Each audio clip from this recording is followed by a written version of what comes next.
ئایا گواستنەوەی موچەی فەرمانبەرانی کوردستان بۆ سەر حکوومەتی عێراق دەستووریە؟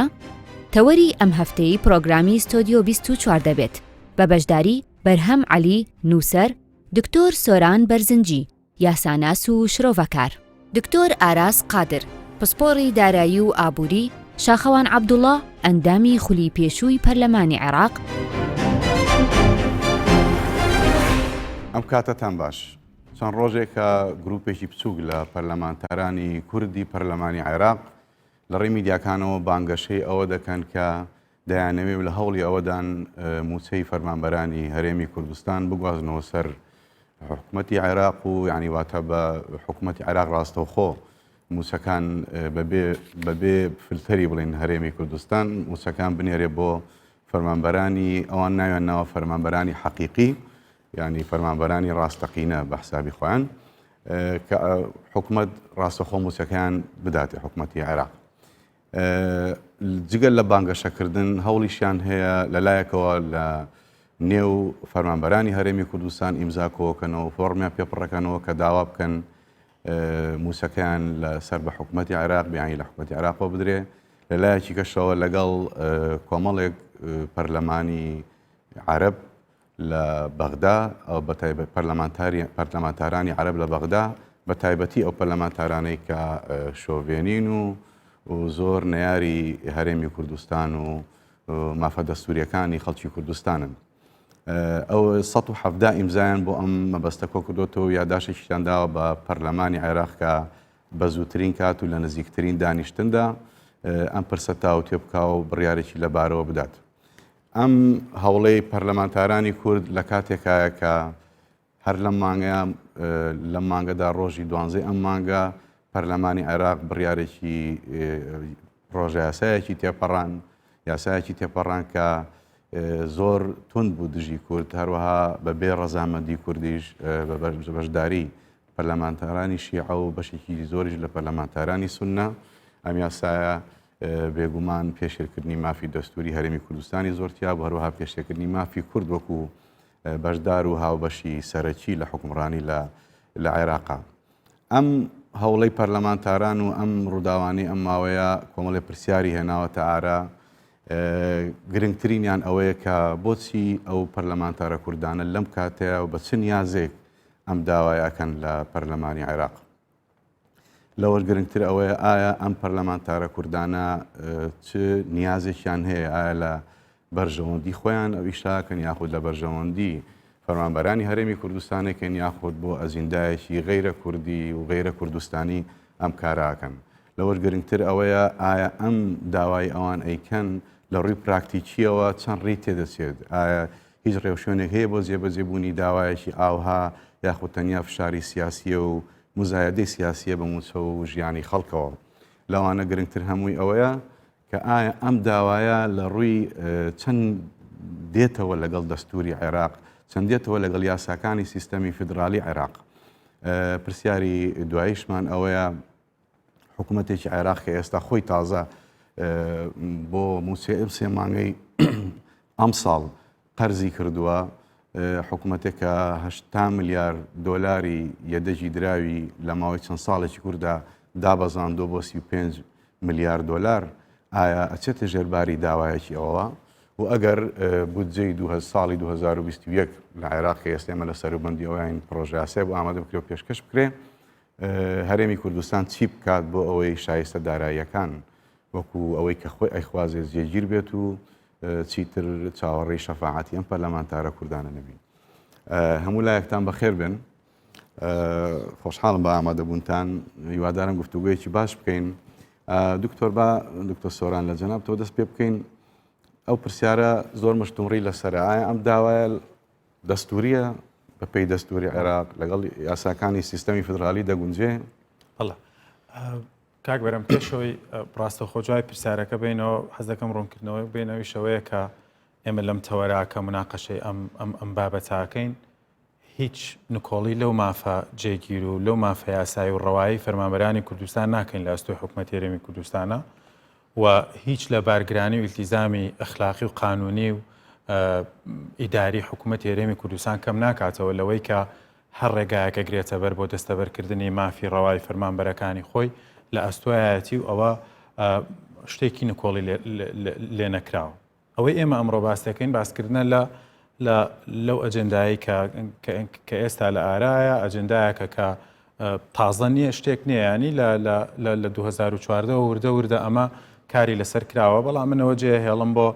برادرانی تر کە باسی بکەنەوەی کە تایبەت بێ بە مەسلەی دەستوری بوون و یاساییبوونی ئەم هەنگاوێکی لەم شێوەیە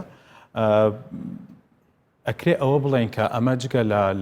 لە وروژاندنێکی پۆپۆلیستی و ئەجندایەکی سیاسی و خۆدەرخستنێک و با بڵێن خۆ بە پاڵەوانکردنێکی شاشەکان زیاتر بەداخەوە هیچی تری تیانە لەبەرەوەی کە نە لەگەڵ سیستەمی دەستوری عێراقا گونجێ نە لەگەڵ سیستەمی یاسای عێراقا گونجێ نە لە ڕووی ڕێوشوێنە ئیداری و با بڵێن پراکتیکەکانیشەوە دێتەوە. بۆچی لەبەرەوەی کە ئێمە عێراق وڵاتێکی فیدراڵیە و ئەم فیدراڵێ بە گوێرەی گرێبەستێکی دەستوری لە ساڵی 2005 یاگلایی کراوەتەوە و ئەم دەستورە کاری پێ ئەکرێ ناکرێ ئەمە قسەیەکی ترە بەڵام دەستور یەکلای کردووەتەوە کە لە مادەی 100 دەستورە هەندێک دەسەڵاتی دیاری کردووە کە تایبەتن بە حکوومەتی فیدراڵی و پێویستە تەنها حکوومەتی فیدراڵی بیکە. ئەوەی تایبەت بێ بەلایەنی دارایی و مالی و ئەوانە سێ دەسەڵاتی بۆ دیاری کردووە. یەکەمیانەوەیە کە حکوومەتی فیدراڵی بەرپرسە لەوەی کە سیاسەتی دارایی و نەختینە هی عێراقدا بڕێژێ. دووەمیان ئەوەیە کە ئەبێت قەرزی گشتی لە ئەستۆی حکوومەتی عێراقیەوە لە دەسەڵاتە تایبەتەکانێتی بەڵام قەرزکردنێکی مەرجدارە مادەی 106 قەیدی لەسەر حکوومەتی عێراقی داناوە کە هەر قەرزێک کە ئەیکا پێویستە بەشێکی دیاریکراوی هەرێمەکان و پارێزگاکانی کە لە هەرێما ڕێک نەخراونتیایە بێ و بڕگەی سێی مادەی 110 دیاری کردووە کە دانان و ئامادەکردنی پرۆژە یاسای بودجەی فیدراڵی لە دەسەڵاتەکانی حکوومەتی فیدراڵیە. بەدەر لەمانە ئیتر هیچ دەسەڵاتێکی تری ورد تایبەت بە دارایی و ئەوانە لە دەسەڵاتەکانی حکوومەتی فیدراڵی دیاری نەکراوە. بە پێچەوانەوە بە گوێرەی مادەی 115 ئەڵێت هەر دەسەڵاتێکی تر جگە لەوانەیە کە دیاری کراون لە مادەی 110 و ئەوەشی کە تایبەتە بە دارایی و ئابووری و کوتم ئەو سێ دەسەڵاتن ئیتر هەمویان ئەگەڕێنەوە بۆ دەسەڵاتی هەرێمەکان. واتە هیچ شتێک نامێنێتەوە ئەوەی کە لە وردەکاریە بێ پەیوەندی بێ بە حکوومەتی فیدراڵیەوە و زیاتر لەوەش لە بڕگەی یەکەمی مادەی 121 بەڕوونی و ئاشکرایی لێکی داوەتەوە ئەڵێکە حکوومەتی هەرێم هەموو دەسەڵاتێکی تەنفیزی واتەحی حکومڕانی و تەشریعی و دادوەری هەیە. یەکەم با بڵێن یەکەم ئیلتیزامی یەکەم کاری حکوومەتێک کە هەیە مەسلەی ڕێخستنی بیرۆکراسیەت و ئیدارەدان و ئەوانەیە و سیمای ئەمەش بریتە لەوەی کە تۆ فەرمانبەرت هەیە و کارمەندت هەیە و تۆش لە بەرامبەرە مافیان ئەدەی و ئەوانیش لە بەرامبەر تۆیە ئیلتیزامێکیان هەیە. ئەمە سیمایەکی حکومڕانیە. ئەمە دەستور یەکلای کردوێتەوە کە ئەمە لە دەسەڵاتە تایبەتمەندەکانی حکوومەتی هەرێمی کوردستانە. ئەمە مادەی 121. پاشان لە ڕووی یاساییەوە ئێمە لە ڕووی یاساییەوە ینی پەرلەمان هەمیشە دەسەڵاتی یاسادانان دوو جۆر یاسا دەرەکە. یاسایەکە خۆی پەرلەمانتارەکان وەکو پرۆژە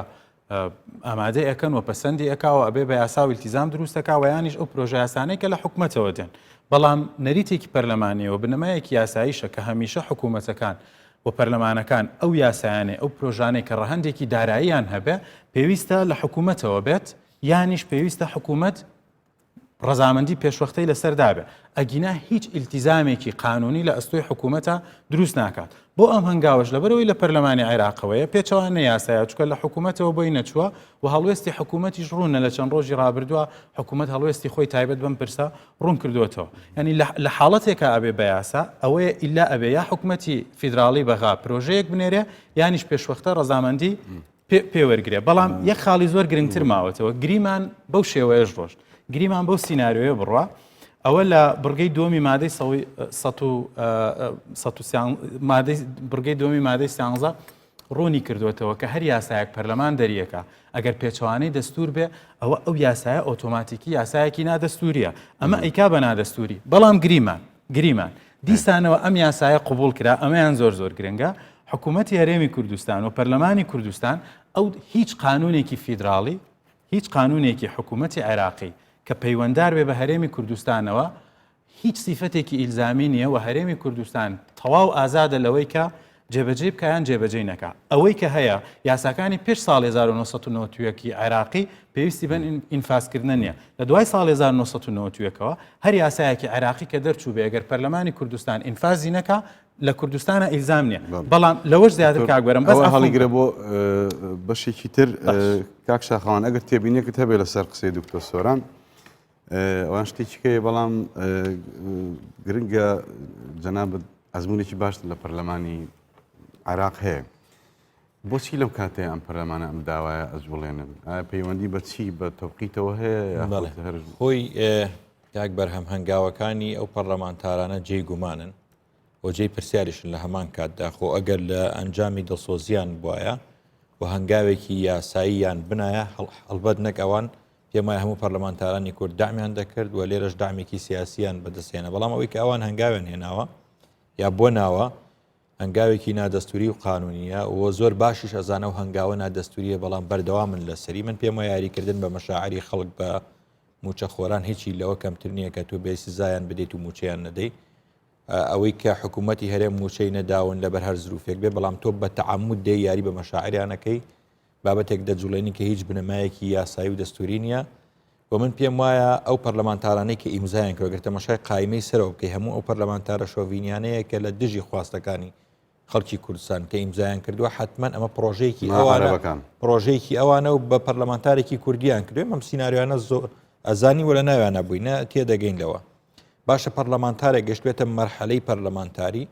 دەبێ ئەلفوبێی نظامی داخلی پەرلەمان و دەستور بزانێ ئەمە مەبدەیە نەگە قانونیش نەبێت دەبێت بۆ خۆت هەوڵ بدەیت لە سەرەتای دەست بەکاربوونەوەکو پەرلەمانتار دەبێت ئەم دووشتە فێربی باشە تۆ کۆمەڵێک مادەی قانونی هەیە دەتوانی پشتی بێ بەسی بۆ ئەوەی بوجێ خەڵکی کوردستانی پێ تحقیق بکەنێک ئەوەی بێ باسی موچە بکەیت موچە لەگەڵ بوجە فەرقەیە کە دکتۆر ئاراس ڕەنگە لە بابەتی ڕقەمەکان باشتر بزانێ ئێمە ئەم بابەتی ئەمان هەنگاوی بوونن ئێمە لە خولیسی هەنگاومان بوون ئەوکو حکوومەتی هەرێم دوای ئەوەی کە لەگەڵ بەڕێز کاگنێچیبان بارزانی دانیشتین و عازی حکوومەتی هەرێمان وەرگرتوین داوامان لێکردن کە ئێمە ئامادەی نەوتی هەرێم تەسلیمکەین لە بەرامبەر ئێوە موچە بدە نەک بوجە موچەی خەڵکی کوردستان کە 900 ملیار و شتێک بۆ کاتە ئەوان ڕازی نەبوون ینی ئەم پرۆژەی کە ئێسان دێ پەرلەمان دەستی داوەت ئێمەمانێ موچە بووگازی نەخێر حکوومەتی هەرێمی کوردستان پێش چەند ساڵێک باسی لەوە کردووە کە ئێمە ئامادەین نەوتان تەسلیمکەین لە بەرامبەر موچە بدەین ئەم بابەتەمان تەڕح کرد لەگەڵ عەبادی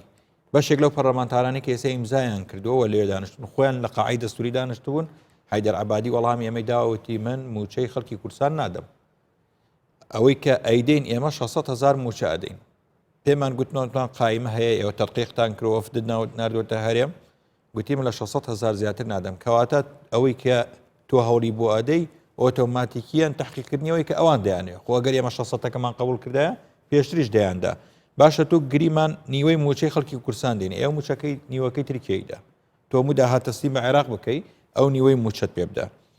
کۆمەڵێک مادە هەیە کاک بەرهەم کە هەمان پەرلەمانتارانی ئێستا هەم خولی ئێمە هەم حکوومەتی هەرێمی کوردستانیش دەبوو کاریان لەسەر بکردای ئێستا تووشی ئەم مشت گرفتانە نەئاهاتین ئەوەی کە ئەمان ئەیکەن و لادان لە مەبادئ ئاساسیەکانی خەڵکی کوردستان لە پیرۆزیەکان وشکاندنی پیرۆزەکانی خەڵکی کوردستان عەرەبێک ناتوانێت بیکاشی ئەو سونەیەک ناتوانێت بکە گەر کوردێک دەست پێشخەری نەکا ینی بۆ نمونە لە بەغدا هیچ کەسێک جورئەتیەوەی نەدەکرد بە پێشمەرگە بڵێ میلیشیا تا ساڵی 2015 دام پەرلەمانێکی کورد کە ئێستا شەندام پەرلەمانە وتی ئەمانە میلیشیان و سەر بە حزبەکانن ئەو کات ئەو داوای کرد کە ئەو بودجەی بۆیان تەخسیسەکرێت لە مادەنەوە لە قانونی موازنە پیان نەدرێ لەبەرەوە ئەمە میلیشای حزبە سیاسیەکانی کوردستانن ئەو کات ئەوان کە دەستیان برد بۆ پیرۆزیەکانی ئێمە خەڵکی تر جورئەتی ناکرد من پێم وایە ئەوەی کە ئەم پەرلەمانتارانی ئێمەی دروست کردووە بابەتێکی ئەوە نییە لە خۆڕە ئەمە دروست بوو بێت پەرلەمانتار ڕەنگە ئەوان بیانەوێ ئەگەر دژایەتی خەڵکی کوردستان بکەن لە ڕێگەی پەرلەمانتارێکی کوردیەوە بتوانن زیاتر مەشروعەکان ببەنە پێش ئەمە هەنگاوێکە بەرەوەی قواری هەرێمی کوردستانی لەوە سەرکەوتوش نابن چکەوان هەنگاویان پێشتر بۆ نێشتنی قواری دەستوری هەرێمی کوردستان ناوە تا ئەم دەستورە هەبێ ئەوان ناتوان هیچ شتێ بکەن چکە مادەی 170 دەستوری عێراق قواری هەرێمی کوردستانی دەستنیشان کردووە مادەی 120 تەنانە دەسەڵاتی داوە بە هەرێمی کوردستان ئەوە ئێمە خەمساردین و کەم تەرخەمین لە بەرامبەر ئەوەی کە ناتوانین دەستورێک بۆ هەم هەرێمە دروست بکەین لە چوارچەوەی ئەو دەستورە ئیلتیزاماتی نوابەکانی خۆشمان لە بەغدا بە بابەتە هەستیارەکان و بە پیرۆزیەکانی خەڵکی کوردستان و ڕەبط بکەین لە مادە 120 هاتووە باز لەوە کات تەخسیسی ئیرادات بە شێوەیەکی عادل بێ بەسەر دانیشتوانی هەرێم و پارێزگاکان بابەتێکی تر هەیە کە زۆر باز دەکرێت بە تایبەتی لایەن پەرلەمانتارانی عەرەب من لە زۆر لە دیدارەکانە ڕەتم کردوێتەوە لە دەستوری عێراقا هەموو ئەو ئیمتیازاتانی بۆ هەرێمی کوردستان دەستنیشان کراوە هیچی تایبەتمەند نییە بە هەرێمی کوردستان هەمووی لە الأقاليم والمحافظات الغير منتظمة في الإقليم يعني ئەمە داننراوە بۆ هەرێمی کوردستان حقوق نەبێەوە پارێزگارەکان تەماشای مادەی 105 و 106 و 107 کە ئەم سێ مادە زۆر گرنگ بۆ کورد کاری لەسەر بکردایەکە یەکیان پەیوەستە بۆی کە دەستەیەکدا بمەزرێنێ بۆ مشارەکەکردنی عادیلانەی هەرێم پارێزگاکان لە دەسەڵاتی ئیتحادی ینی ناکرێت بەغدادیەک 8 قونسڵێ 8 سەفارەی هەبێ 7 سەفارە هەبێ کەرکووکیەک سەفیر نەبێ لە هیچ وڵاتێکە هەولێرێک سەفیر نەبێ بۆچی ئەم مادە پێنج جێبەجێ ناکرێت چکە حکوومەتی ئیتحادی لەوە تێدەگا کە ئەو کاتە هەولێریەک و سلێمانیەک و دهۆکیەک هەمویان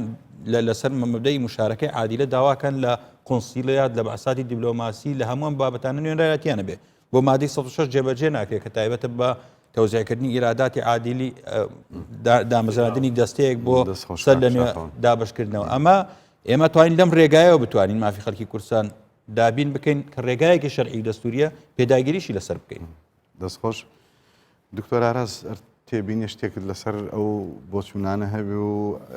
ڕوونیشی بکەیتەوە لە ڕووی داراییەوە بەپێی ئەو یاسایانە ئەم داوایە چەند واقعەیە چەند پراکتیکیە لەسەر زمینەی واقعشتی وە جێبەجێ بێ سەرەتا سوپاس بەنسبەت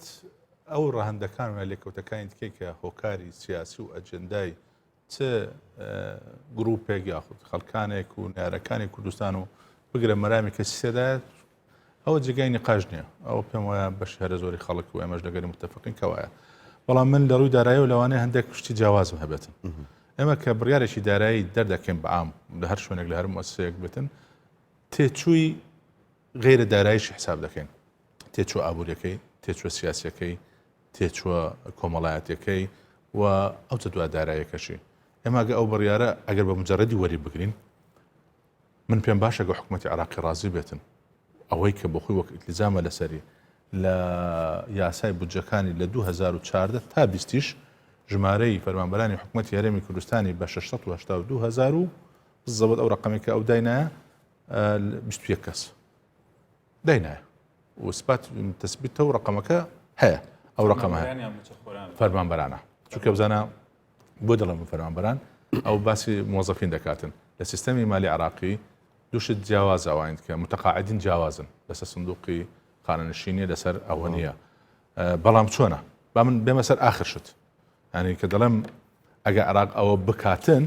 دەناوت باشت باس کرد یەکەم شت لە مەسەلەی لێکەوتە ڕەهەندە داراییەکانە دەبێت حتمما لە حکوومەت بێتن کە ناچێتە ژێر ئەو بارە دووەم ئێستا ئەو گفتوگۆیانەی کە لەنێوان هەولێر و بەغدا هەیە ئەکیت خەڵکانێکن لەوانەیە پێی سەخڵەتن نایانوێت زیاتر بەرەو باشتر بچێتن دەبینن ئەو جنابەت ئاماژەت بە و آخر یاسای پەرلەمان کرد کە ئەوەی یاسای بە ناوی پڕکردنەوەی کورتێنانە عەجزی مالی بوو کە ئەساساً وەک بودجەیەکی مصغەر تەقدیم کرا کە ئەوە لەگەر هەموو ئەعرافە مالیەکان متەناقض بوو نەدەگونجایەکی نەدەگرتەوە لەوە باسیشمان کرد من بەدوور نابینم هەر شتێک لەو پەرلەمانی ئێستای عێراق بڕوات یعنی هەموو ئەوانەی کە باسمان کرد ڕێگری دەستورین نابێت منطق واناکە بەڵام من بۆ خۆم دووری نابینم کەەوە بکەن ئەگەر ئەویان کرد حتمما ئەو کاتە دەبتە لەمپەرێک وەردەمی ئەو گفتوگوی نێوان ئێستا هەولێر و بەغداشە لەوانەیە لەمپەری بکەوتە بەر پێشی و جەوێک هەیە ئێمان نزیک بوونەوە لە ئینتخاباتە خەڵکانێک دەیانەوێت ئەوە استثمار بکەن بەڵام ئەوەی لە واقعدا هەیە کووە لە عێراق کە دەڵێن ئەوەندەمان هەیە با بڵێن ئێمە 682,000 لە واقعی خۆمان چەندمان هەیە لە هەرێمی کوردستان واقعی خۆمان بەفعلی ئەو ڕۆکە دوای بایۆمەتری بە دقیقی کە ئەلانیش کرایە ئەو ڕقەمانە ئێمە ئێستا کە 1,200,000 و تقریبا 5,000 کەس شایستە دارایی وەردەگرێتن لەو 1,205,000 کە گوتمان نزیکەی 106,000 ئەوەی کە دووبارە لە بایۆمەتری مقرڕە کە خەریکە ئەوانە هەندێک چەند یاساین هەندێک ئەوەش کەمتر دەبێتەوە چۆن دابش بووە فەرمانبەرانی هەمیشەی کە لە میلاکن ئێستا حالی حاضر لەگەڵ گرێبەستەکان بەیەکەوە نزیکەی 752,000 کەسمان هەیە سەیری ڕقەمەکە بکە 682,000 بۆ حساب کردی پێشتر لەوێ دەرێ ئەو لە 2014 ڕاوەستا و ڕقەمە تەوان ئێستا ئەمە دەڵێن کاکە بخۆمان 752,000 مانە ئەوی ترمان بریتە لە نزیکەی 206,000 ئێستا خانەنشینمان هەیە و نزیکەی 90,000 کەسمان هەیە خانەوادە و وارسی سەربەرزی شەهیدان و لەگەر زیندەرانی سیاسین و نزیکەی 100,000 هەیە کە بریتە لە چاودێری کۆمەڵایەتەکان بە شێوەیەکی گشتی ئەو ملیۆنەکە و 205,000 بۆ شازە 290,000 بۆ شازەیە چۆن ڕێککەوتیە ینی لە عراق کە باسی عراق دەکەین پێشترێ هەمان ئەو ڕقەمانێکەمە هەمان بوو لە ساڵی 2000 ئەگەر 415 سیرکەین کۆی گشتی فەرمانبەرانی عراق 2,800,000 کەس بوو ئێستا لە 2020 کردیتە 3,152,000 بەڵام بەژێر آخر ڕقم کە لەو گفتوگویانی پەرلەمان و لەو یاسای کورتێنانی دارایی کە باسکرا دەڵێن نزیکەی 4,5 ملیۆن فەرمانبەرمان هەیە 2,5 ملیۆن خانەنشین شوان هەیە نزیکەی 3 تا 4 ملیۆنیش ئەوەی کە چاودێری کۆمەڵایەتی و زیندانی سیاسی و ژمارەکانی کە وەردەگرێتن واتە پێشترێ ئیتیهامی هەرێمی کوردستان دەکرا بەوەی کە ئێوە ڕێژە و ژمارەی فەرمانبەرانتان زۆرە لە چاو دانیشتوانتان بەڵام ئێستا ئەوەی کە ئێستا لە عراق هەیە زۆر لە هێمە ڕەتیدا چۆن ئاویش ئێستا کە بەجێرەی آخر ڕقم کە تازە باسم کرد ئەگەر بە ژمارە حساب بکەین وەک باسم کرد نزیکەی بەژێرە ڕاپۆرتەکانی خۆیان 11 ملیۆن کەس لە عراق شایستە دارایی و پێڵێن مچەخۆر با بڵێن وەردەگرێتن لە کۆی گشتی چەند عراق بەجێرەی آخر حسای خۆی ئەوەی کە هەیە مؤکد لە 2019 37 ملیۆن کەس بوو گەرچی وە مقدرە لە 20 نزیک 41 ملیۆن دەبێت بەڵام من گومانم لەو ڕقەمە هەیە کاکشاخەوان لە بەغدا بە بەڵام دەستکارێکی ئێزگار زۆری ژمارەی دانیشتوانی عراق کراوە بە تایبەتی لە مەسەلەی هەڵبژاردنەکان و پسولەی خۆراک و کڕیندە گەوانە بە لێکدانەوەکانی ئێمە کە ئەوەی کە لە عراق هەیە ئەو ڕۆکە هەرێمی کوردستان لێبینە دەرێ 31 ملیۆن کەسی تێدا دەژی 11 ملیۆن کەس لە مەجلە 31 ملیۆن کەس واتە 135 خەڵکی عراق بە شوازەکان موچەخۆرە و پارەوەدەگرێتن بەڵام لە کوردستان چەندە لە ملیۆنێک و 205,000 کەس کە هەیە لەسەر 6 ملیۆنی حساب بکەین کە ئێستا هەمانە ڕێژەکەمان تقریبا نزیکەی 120 گەرچی ڕێژەشکی هەیە با 124 دەکاتن یعنی سیرکە ئەو ڕێژە ئێمە ئەوەی کە پێشتری تامی پێ دەکەن ئەومە نەما بۆیە ئەگەر بێت و بەغدا ڕازی بێتن لە ڕووی داراییەوە جارە ئەوەی پێدەن تەوتینی ڕەواتب تەوتین مانای چییە؟ تەوتین ئەوەکە کە ئەمە باسمان کرد دارای ئەوەیە کە موچەکان بچێتە باقەکان و بە ئەلکترۆنی بدرێتن لەوێ نەک بەدەست بدرێتن فەرسەفەکە لەوێ ئەگەر بەوە ڕازی بن ئی هەموو عراق تەوتین بکرێت وی هەرێمی کوردستانیش فعلا موچە لە یاریە سیاسەکان بێتە دەرێ ئەمن لە ڕووی داراییەوە زۆرم پێ باشە شتێکی چاکە بەڵام چەندەکە و چەند بەغدادەکە من مطلقم لایەک بەغدا نایە کە دووش لە ڕووی ڕێکارە دەستوریەکان دووبارە کولپەی سیاسی ئەو بڕیارە زۆر دەبێت ئایا ئەمە لە هەرێمی کوردستان بۆ موچە و چەند دینارێکمانە یاخود بۆ بابەتی سیاسیمان هەیە من حەزەکەم هەندێک وەڵامی لێدوان و پەیامەکانی ئەو کۆمەڵە پەرلەمانتارە بمەوە کە بەداخەوە خەریکی هەنگاوێکی ئاوان شتی گرنگەوەی کە دکتۆر سۆران لە سەرەتا باسی کرد ینی ئەرکی حکوومەتی هەرێمی کوردستانە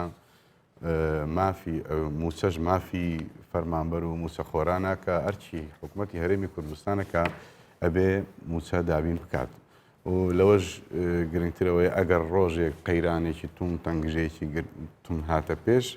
دیسان ئەرکی حکوومەتە کە هەوڵ بات هیچ کاریگەرێکی لەسەر موچەخۆرانەوێ بە تایبەتی بۆ دۆخی کوردستان لە بەرەوەی بازار و جوڵە و هەموو شتێک بە تقریبان بە موچەوە بەندە لە هەرێمی کوردستان بەداخەوای لێ هاتووە بەڵام لە بەرامبەر ئەوەشە ئەرکی حکوومەتی عێراقیشە ئێمە وەکو هەرێمێکی فیدرالی کە ئەمە قەت پەرلەمانتارەکان ئەم قسانە ناکەن ئەمەی ئەو گروپە مەبەستم ئەرکی حکوومەتی عێراقیشە وەک دەوڵەتێکی فیدرالی کە ئێمە هەرێمێکی لە چوارچەوەی ئەم دەوڵەتە ڕێک چۆن لە خەمی موسەی پیاوێکی فەرمانبەرێکی بەسڕە یا مووسڵ یا نەجەب یا کەربارە بە هەمان شێوە لە خەمی موسەی فەرمانبەرێکی هەولێر و سلێمانی و هۆک و کەرکووک و هەڵەبجە و ئەمانە شابێت بەڵام ئێمە کێشەکە لەوەیە کاکشاخەوانی هەندێک ئیشارەتی پێ ئێمە مێژوێکی زۆر خراپمان هەیە لە بەتایبەتی لە بابەتی داهات و وزە لەگەڵ حکوومەتی عێراق مەسەلەن بۆ نمونە لە 2007 ڕەنگە جەنابتان باشتراگادار من لە 2007 پەرلەمانی عێراق بە یاسا بڕیاری داوە کە پێشمەرگا هێزێکە سەر بە مەنزومەی دیفاعی عێراقی بەڵێ لەو وەختەوە لە ماوەی ئەم 13 ساڵەیە حکوومەتی عێراق هیچی بۆ هەرێمی کوردستان نەناردووە نەک هەر ئەوە لە ناو شەڕی داعشیشە نەچەک و نەبوو جە و نە پارە و نە هیچ شتێک نەموچە و لە ناو شەڕی داعشیشە جگەلەوەی کە خۆی هیچ کۆمەکێکی کوردستانی نەکرد لەو ڕۆوە هەندێک جار ڕێگریش بلەوەی کە کۆمەکی نێودەوڵەتی بێ هێزی پێشمەرگەی کوردستان. بەهەرحاڵ کێشەمان زۆرە لەگەڵ حکوومەتی عێراق بە تایبەتی لەو بارەیەوە و بەردەوامیش بە تایبەتی لەم ساڵانەی ئاخیرا زۆر هەوڵ دراوە کە ئێمە تاکە داوا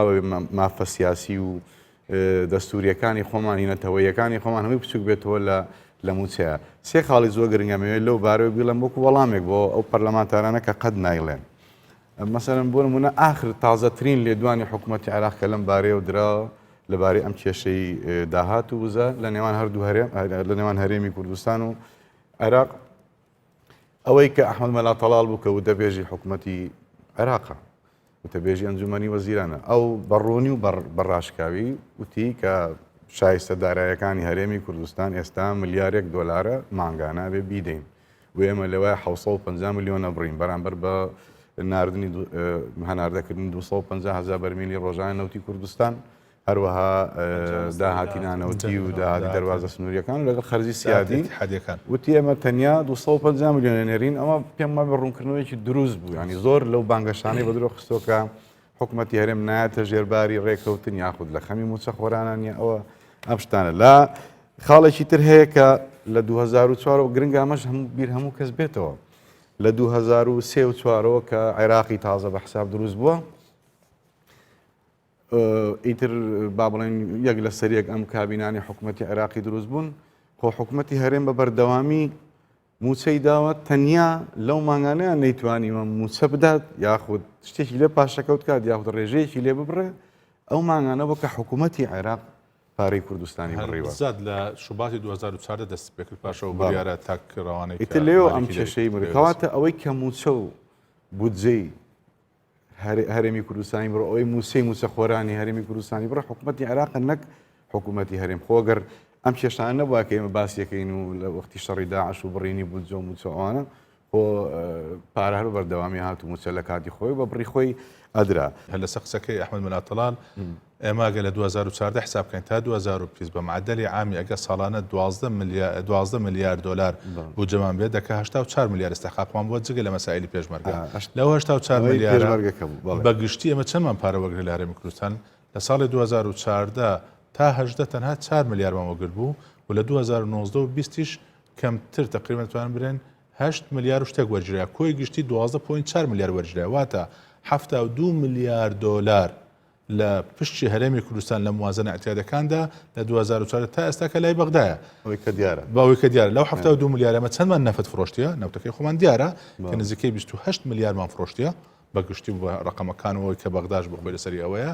هێشتانە کە ئەگەر ئەوەش دەبینە دەرێ و بەشێک لە داهاتەکانی اتحادیش دەبینە دەرێ هێشتانەکە باز لەوە دەکەین کە بار حسابێک بێتن بەغدا دەبێت ئەوڕۆکە بەلای کەم نزیکەی 40 بۆ 50 میلیارد دلاری کوردستان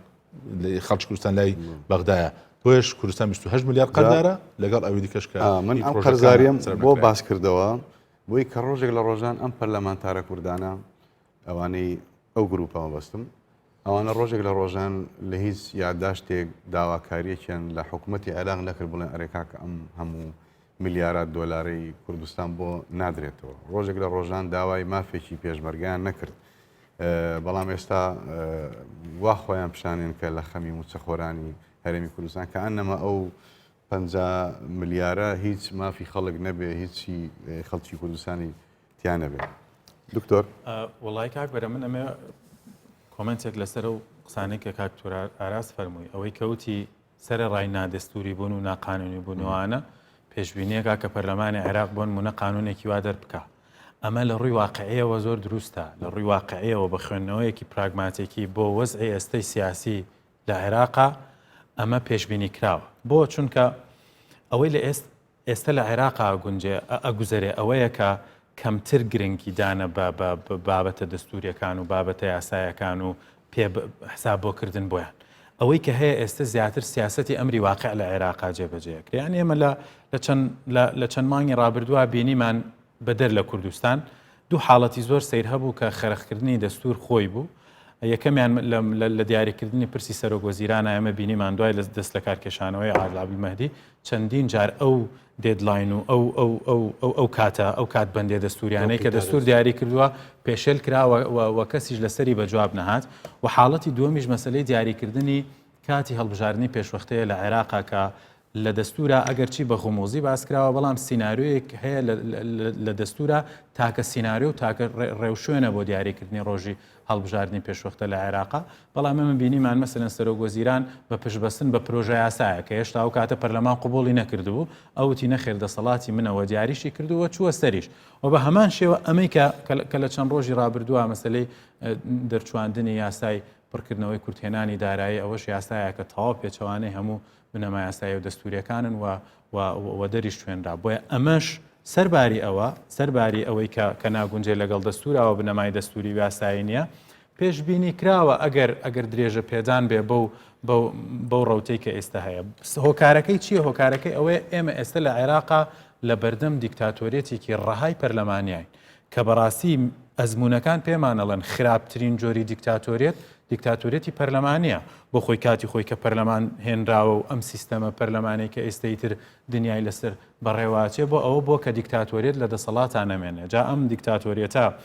لە دەسەڵاتی جێبەجێکرد نابێ لە دەسەڵاتی یاسادانا نابێ ئێستا حاڵی حاضر عێراق لە قۆناغی دیکتاتۆریەتی پەرلەمانیایە چۆن لەبەرەوەی کە ئێستا هیچ فیلتەرێک هیچ چاودێریەک هیچ ڕقابەیەک هیچ بربەستێک لە بەردەم پەرلەمانی عێراقا نەماوە بۆ ئەوەی کە خۆی ئەوێ بیکە دوو زەمانەت هەبوون لە دەستوری عێراقیە کە دانراون بۆ ئەوەی ڕێگری بکا لەسەر هەڵدانەوەی دیکتاتۆریەتی پەرلەمانی یەکەمیان ئەو زەمانەتە بوو کە کاتی خۆی هەتاوەکو دروستکردنی ئەنجومەنی فیدراڵی لە مادەی 138 دەستورە دەسەڵات درا بۆ ئەنجومەنی سەرۆکایەتی کۆمار کە بتوانێت یاساکانی پەرلەمان ئەگەر هاتوو نادەستوری بوون یا کۆمنتی لەسەر هەبوو بتوانێت مافی ڕەتکردنەوە ڤیتۆکردنی یاساکانی پەرلەمانی هەبێ لە ساڵی 2009 ئەم دەسەڵاتە لە سەرۆک کۆمار وەرگیراوەتەوە نەماوە بڕیار بوو لە بەدیلی ئەم فلتەرەیە ئەنجومەنی فیدراڵی دروست بکرێت بەڵام هەتا ئێستا بەداخەوە بە ڕێگریکردن و بەو قەناعەتەی کە لە سەرەتاوە لە عێراقا بە فیدراڵی نەبووە و لە چوارچێوەی ئەو میکانیزم و ئەو سیاسەتەی کە بۆ سڕینەوەی فیدراڵێت ڕۆژ لە دوا ڕۆژ لە عێراقا تەشەنە ئەکات نەهێڵراوە ئەنجومەنی فیدراڵی بدروست بکرێت کەواتە کە فلتەری یەکەم نەما فلتەری دووەم ئەوەیە کە بە گوێرەی دەستور ئەرکی دادگای ئیتیحادیەکە زەمانەتی ئەوە بکات کە فلتەرینگی قانونەکانی پەرلەمان بکە ئایا تا چەند لەگەڵ دەستورە ئەگونجێ و تا چەند لەگەڵ دەستورە ناگونجێ بەڵام لە ئێستایا دادگای ئیتیحادی عێراقیش پەک خراوە لە ڕووی عملیەوە لەبەرەوە بە گوێرەی یاساکەی خۆی پێویستە یاسای ژمارەستی ساڵی 2005 ئەبێت دادگای ئیتیحادی لە کاتێک هاتوانێت کۆ بێتەوە کە هەر هەشت ئەندامەکە و سەرۆکەکەی ئامادە بن لە ئێستایا ئەندامێکی لە کۆتایی ساڵی ڕابردووە دەستی لە کار کێشاوەتەوە خانەنشین بۆ ببورن و ئەندامێکی تریشیان ماوەیەک لەمەوبەر بە کۆرۆنا کۆچی دوایی کردووە و ئێستا بەهۆی ئەوەی کە خودی محکمەی ئیتیحادی قانونی ژمارەسی ساڵی 2005 بەنادەستوری داناوە ئەوەی کە باز لە دیاریکردنی ئەندامەکانی ئەکا کەواتە ئێستا محکمەی ئیتیحادی لە ڕووی عملیەوە تەعتیل بووە دکتۆر کاک شاخەوان باش ببرە وەڵا بە ڕێزانە باسی ئەرقامیان کرد بە تایبەتی کاک دکتۆر ئاراس ئەوەی کە باس کراوە ینی ئێمە بەشێکی ئەرقامەکانمان باس کردەوە کە تایبەتە بە بودجێ خەڵکی کوردستان جەنابی باسی ئەوەی کرد لە 2014 تا ئێستا ئەوە مەقتوع بووە ینی هاتبێتیش ئەو بڕە نیە کە ئیستحقاقی خەڵکی کوردستان بێ پێش ئەوش ئەگە تەمەشا بکەی ئێمە بابەتێکی زۆر گرنگ هەیە کە بودجەی سیادی پێڵێن لە بودجەی سیادیە ئێمە ئەوەی کە دەدەنرا بۆ هەرێمی کوردستان ئێستا گریمان پەیوەندیەکان نێوان حکوومەتی هەرێم و حکوومەتی بەغدا ئەوەندە ئاسایی بۆ وەکو جاران حکوومەتی ئیتیحادی بەغدا مانگانە بودجەی 112 نرکە ئێستا 12 لە سەردەم عەبادی هاتە 12 پێشتر 7 و ئەگەر گریمان 7کەش بە کاملی بنێرێ هێشتا قەدر لە خەڵکی کوردستان نەکرێ بۆ ئێمە وەک باسم کرد ئەگەر بێت و مادە 105 لە دەستوری عێراق جێبەجێ بکەین ئێستا لە ئێستایە کە ئێمە لەم بەرنامەین پیاوی ئەمنی و سەربازی عێراق کە ساڵانە لە بودجەی باوڵین عێراق تەخسیساتی بۆ دائەنرێت 1,100,000 ئەگەر بێت و مادە 105 جێبەجێ بکەیت دەبێت لەو 1,100,000 کورد نزیکەی 200,000 پیاوی ئەرمی و سەربازی لە موچەی سیادی وەرگێ کەواتە تو هەموو پێشمەرگە و زێرەڤانی و پۆلیس دەبێت لێ ڕاتب وەرگری ئەگەر بێت و مادە 105 جێبەجێ بکەیت چکە مادەی 105 باسەوە کە تەوزیعی با بڵێن مناسبی ئیتیحادی بکرێت لە نێوان پارێزگاکان و هەرێمەکان ئەمە جێبەجێ نەکراوە موچەی فەرمانبەران کە کاک دکتۆر ئاراس باسی کرد لەگەڵ موچەی پیاوانی ئەمنی و سەربازی زۆر جیاوازە بۆ تۆ فەرمانبەرێک موچەیەکێ دەیت و تەواو بەڵام پیاوی ئەمنی کە ملیۆنێک و 200,000 دینار موچەی پێدەی لەگەڵ ئەوەیە ئەرزاقی بۆ دابینەکەی تەجیز و دەستێحشەکەی کەواتە هەر پیاوێکی ئەمنی لە عێراق بەقەدەر 4 فەرمانبەر زیاتر موچەی بۆ دانرێت لەکوێ لە تەخصیصاتی سیادی ئێمە لەوە لە قانونی ڕقم 37 ساڵی 2007 کە بواز لە پۆلیس بێنە واز دەوەش بێنە کە ئێمە موافقەمانی موافقەی ڕسمی تەوقیعی نوری مالکی لەسەر کە فڕقەیەکی پۆلیسی ئیتیحادی بۆ هەرێم دروست بکرێ و بنەمای فڕقەکەشماندا نابوو قایم و لیستیشمان تەقدیم کردووە کە پێک هاتووە لە زێرەڤانی لەگەڵ ئەو پۆلیسانی لە سلێمانی پۆلیسی نازام چی پێڵێن ئەمانە دوو دامەزراوە بوون لە چوارچەوەی فڕقەیەکی پۆلیسی ئیتیحادی کە ساڵانە لە موازنەی سیادی پاریان بۆ دائەنرێ وەرە جەمعی ئەو کە تۆ لە ساڵی لە قانونی 37 ساڵی 2007 تاکو ئێسا کە ساڵی 2020 کەگا 13 ساڵ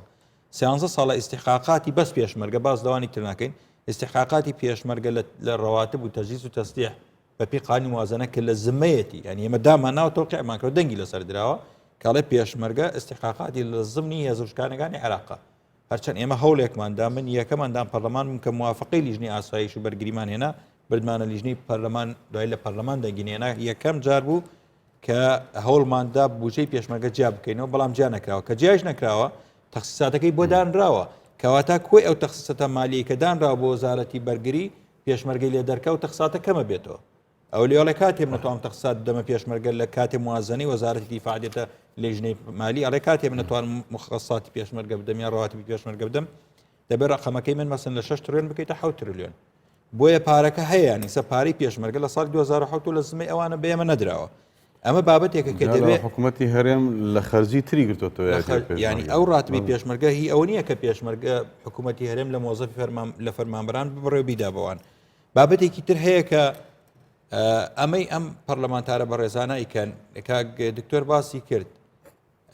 ئەو عقلەتی کە ئێسا لە بەغدا دروست بووە عقلەتی ئێسا نییە کە بڕوای بە فیدرالی نییە هەر لە سەرەتاوە بڕایان پێنەبوو بەڵام پێیان وابوو کە کورد مکەونێکی ئەساسیە و ڕێکیزەیەکی ئەساسیە لە پێکەنانی حکوومەتی نوێی فیدرالی و ئەو کاتی کە کورد دەوری هەبوو لە پێکەنانی حکوومەت سنە مقاتعی کردو ئەگەر باتە کوردیش بای کۆتی بکرایەوە دەرچوە لە عملی سیاسی شتێک نامە بە ناوی عێراق چونکە تعریفی عێراق لە دامەزراندنی دەوڵەتی عێراقی مەرجی ئەوەیە کە دەبێت حقوقی کوردستان بدرێ ئەگەر کورد سەحبی بکردایەتەوە حکوومەتی عێراقی شەرعەتی نەما کوردیان ڕاگرت سەرەتا لە چیەوە دەستیان پێکرد لە بابەتە قەومیەکانەوە ڕێگریکردن لە بەردەم مادەی 140 مماتەڵەکردنی جێبەجێکردنی دوایات نەسەر بابەتی بڕینی بودجەی خەڵکی کوردستان و ئێساش ئەم بابەتە تەنها بۆ سوکردنەوەی قواری هەرێم یاخود لاوازکردنێتی ئەوان لە سونە دەستیان پێکە سەرکەوتوو بوون ئێستا لە عێراق شتێک نەماوە بە ناوی سونە کە تعبیر لە مکەونی سونە بکە ئەوەی هەیە مالکی هەنگاوی بۆ ناو سونەی مالیکی هەبوو ئێستا سونەی شیعەمان هەیە لەم هەنگاو شارەکە بەردەوامە بەردەوامە بۆی کە کوردیش جالەوە ئێمە کێشێکی تریشمان هەیە کۆمەڵێک لە هاوڵاتی ئەنی فەرمانبەر و پێشمەرگە و پۆلیس و هەموو ئەوانەمان هەیە کە لە ناوچە داگیرکراوەکان باوەڵم یانە ناوچە لە سەرەکان ئەژین و بەڵام حکوومەتی هەرێم موسیانەدا خۆگەر موسی ئەوان شتێتە سەر عێراقەوە هەر کارێکی زۆر باشەیە بەڵام تۆ چیڵی با بڵێ موسەی مامۆستای بەشی عەرەبیایە بەڵام موسەی مامۆستای کوردی نایە ئەمە چ حکوومەت و دەوڵەتێکە پێشێ بسمە لای دکتۆر ئاراز ناوبڕێکمان هەیە بەڕێزان وچانێکی کورد وەرەگرین پاشان دەگەڕێنەوە درێژە بە هەمان گفتوگۆ دەدەین.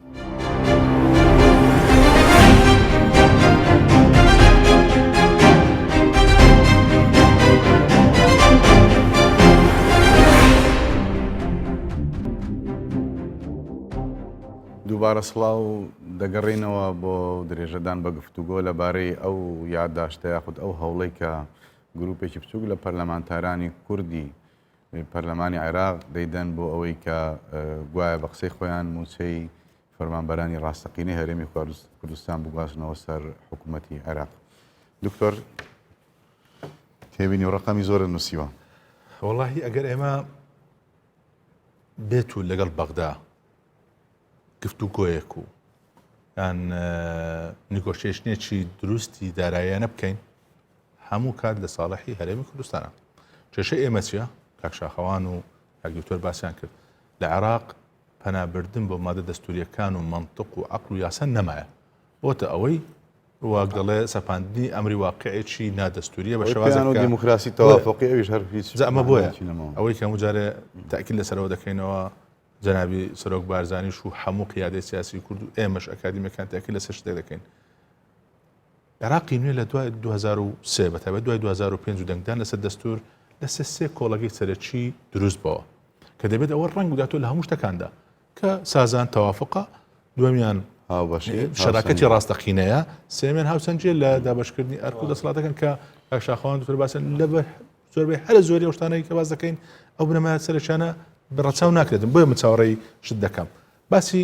قەرزەکانمان کرد ئەوەی کە هەرێمی کوردستان با بن استحقاقی لای بەغدامایە ئەوم باسم کرد لە 2014 تا ئێستا بەڵام پێش 2014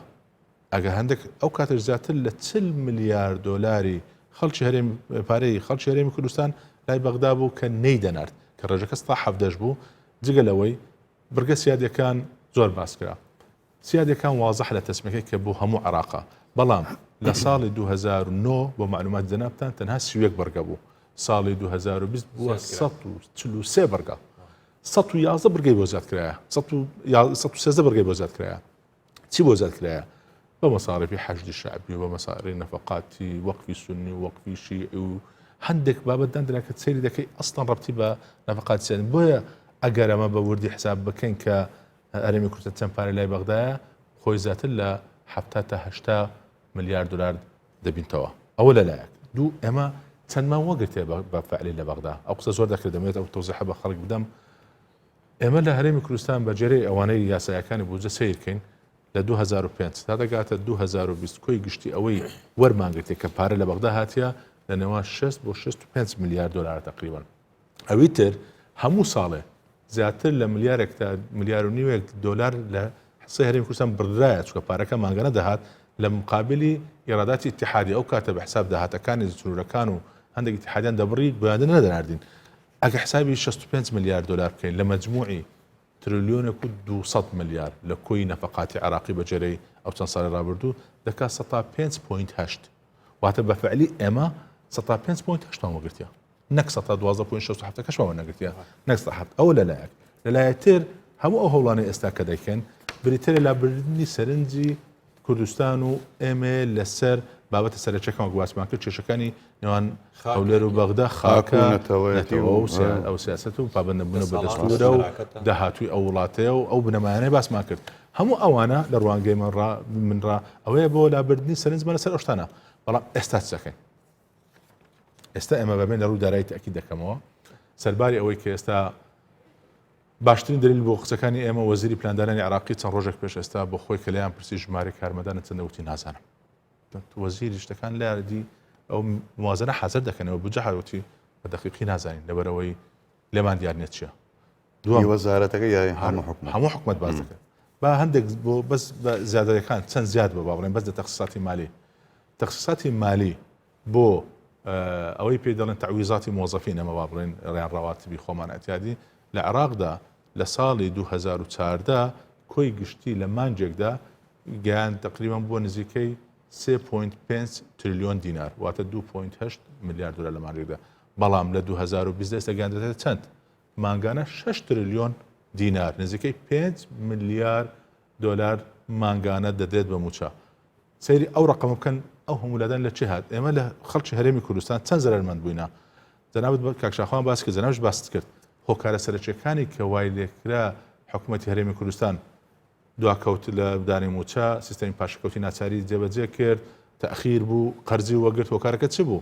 ئەو ناحەقیە بوو ئەو بڕینی بەشە بودجەیە کە بانە دەستوری بوو کە لە زمانی مالکی لە شوباتی 2004 دەست پێ کرد لەوێ بەولاوە چێشەکان بۆمە دروست کرد چێشیان بۆمە دروست کرد لە مقابلەوە چیان کرد لە عێراق سیرکەن وەک باسم کرد ژمارەی کارمەندانیان لە 2,900,000 گەیاند 4 ملیۆن و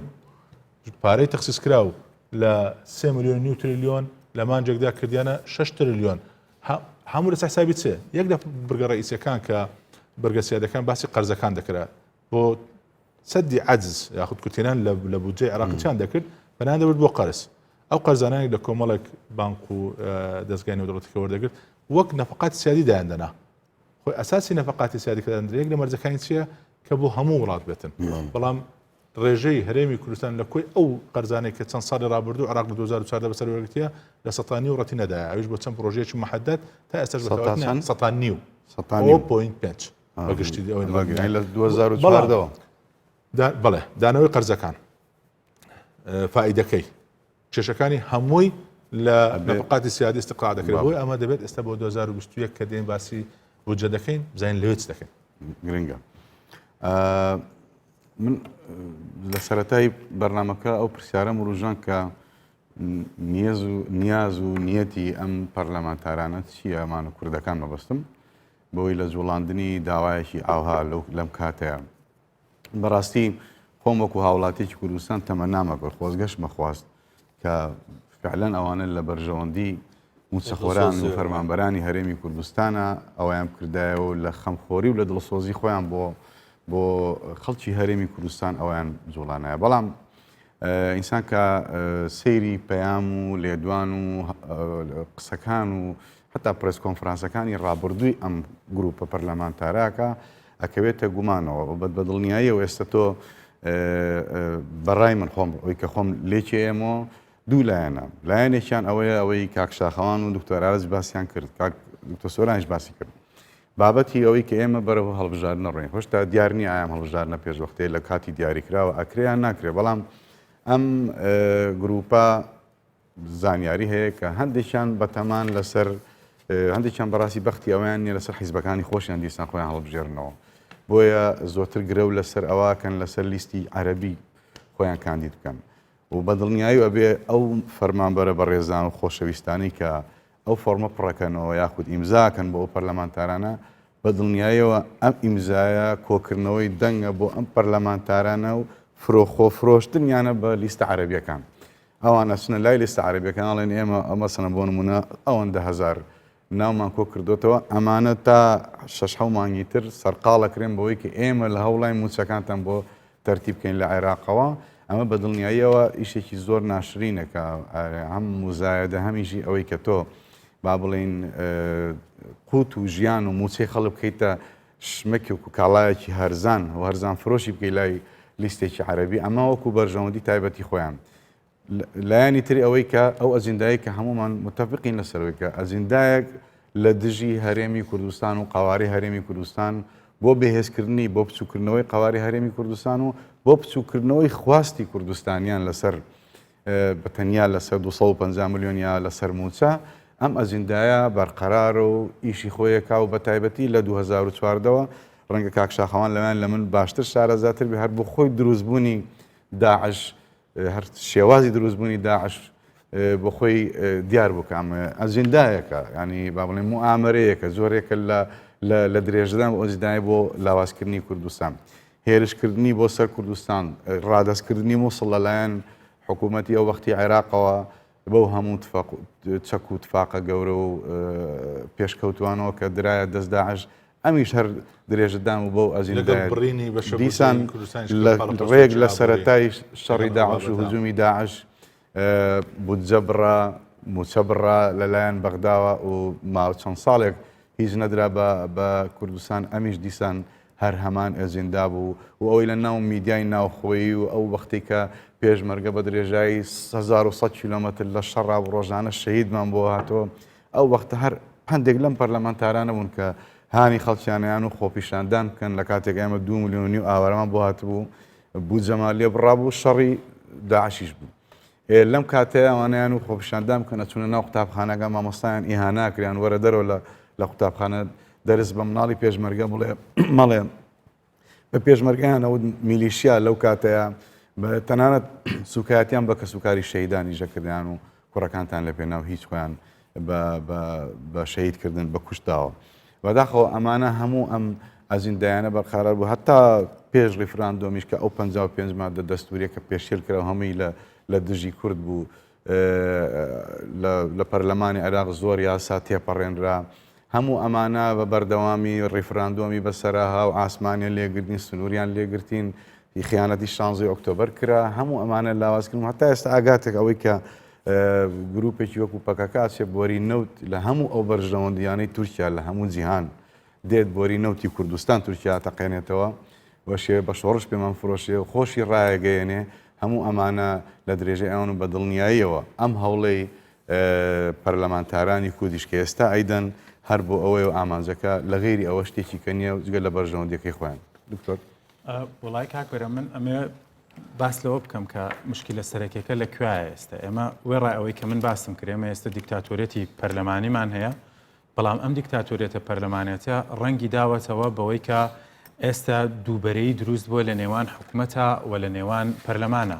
یعنی بۆ خۆی لە سیستەمی پەرلەمانیا کە لە عێراقا هەیە و لە کوردستانیشا هەیە پێویستە دەسەڵاتی جێبەجێکردن و یاسادانان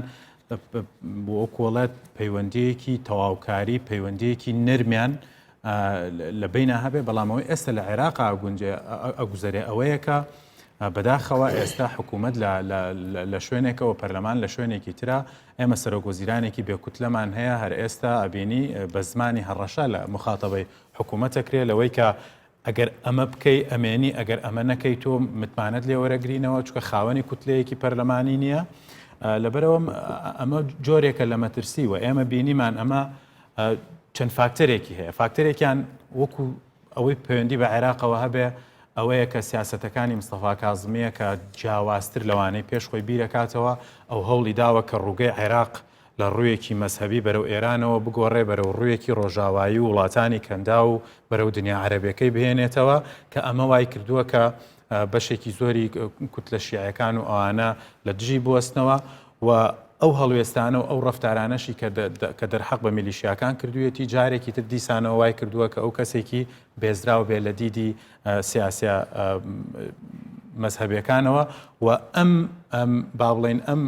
لە کاردانەوەیە ئەوەیە کە پەرلەمانی لە دژ بەکارەهێنن ئەوەی کە تایبەت بێ بە عێراق ئەوەی تایبەت بێ بە هەرێمی کوردستانیش ئەوەیە کە ئێمە زۆر جار وتومانە مەسەلەی قوتکردنەوە و زەقکردنەوە و خەستکردنەوەی گرفتە دارایەکانی ئێمە و عێراق بۆ ئەوەیە کە تەرتیبی ئەولەویاتی سیاسی لە کوردستانە بگۆڕدرێ لەوەی ئێمە کاکە پرسی سەدان ساڵەمان لەگەڵ عێراقا هەیە پرسی 100 ساڵەی استراتیژیمان لەگەڵ عێراقا هەیە بەڵام ئێستا ڕێزبەندی ئەولەویەتەکان گۆڕاون تازە بە تازە لە مانگی ڕابردووەوە هەنگاوێک نرا بۆ ئەوەی کە بە ئاراستەی هاوسەنگکردنەکان و بە ئاراستەی ئەوەی کە هەردوو حکوومەت بتوان و بپەرژنە سەرەوەی کە بچنە سەر دۆسیەکانی تر و لە شنگالەوە دەستی پێکرد و ئێستا کاردانەوەکان هەمان ئەو کاردانەوانن کە درێژەیان هەیە بۆ ئەوەی کە حکوومەتی هەرێمی کوردستان و حکوومەتی فیدراڵی نەپەرژێنە سەر ئەوەی کە لە شنگال دۆخەکەی یاسایی بکرێتەوە و دواتر بێنە سەر کەرکووک و دواتریش بشنە سەر ناوچە کوردستانەکانی دیکەی دەرەوەی ئیدارەی هەرێمی کوردستان هەر لەبەرەوەیە کە مەسەلەن ئەبینین کە ئەمە هەمان درێژە کێشان و با بڵێن هەمان زنجیرەی ئەو ئەجەندایە کە لە ساڵی 2014 دەستی پێکرد کاتی خۆی کە بۆ یەکەم جار مالیکی وەکو پاداشکردنەوەی هەرێمی کوردستان کە زەمانەتی ویلایەتی دووەمی بۆ کردەوە و بە ڕێکەوتنی لایەنە سیاسەکان لە هەولێرا بۆی کراوە دیارێکەکەی ئەوە بوو کە لە شوباتە بۆ یەکەم جار بودجەی کوردستانی بڕی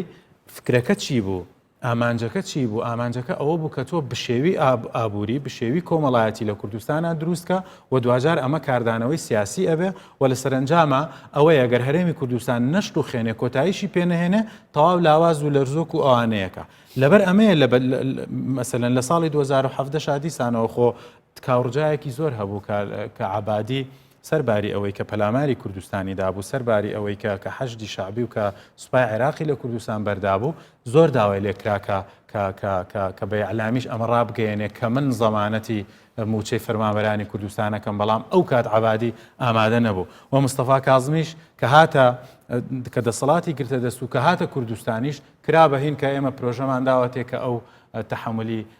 با بڵێن موچەی فەرمانبەرانی کوردستان بکە و نەیتوانی بیکە من تەمەناکەم حکوومەتی عێراقی ئەمە قبوڵ بکە وەکو کاکتۆر ئاراسوتی من تەمەناکەم لە ئەستۆی بگرێ بەڵام عەفومەکەی کاک بەرەم ئەمە ئەوەیە کە عەرە بەڵێ کەلیمەت و حەقی یوراد بها الباطل ئەمە ئەجەندایەکی سیاسیە بەڵام لە بەرگی شتێکی شەریفە باز لەوە کرا کە کاکتۆر باسی کرد کە حکوومەتی عێراق ئێستا بە جۆرێک لە جۆرەکان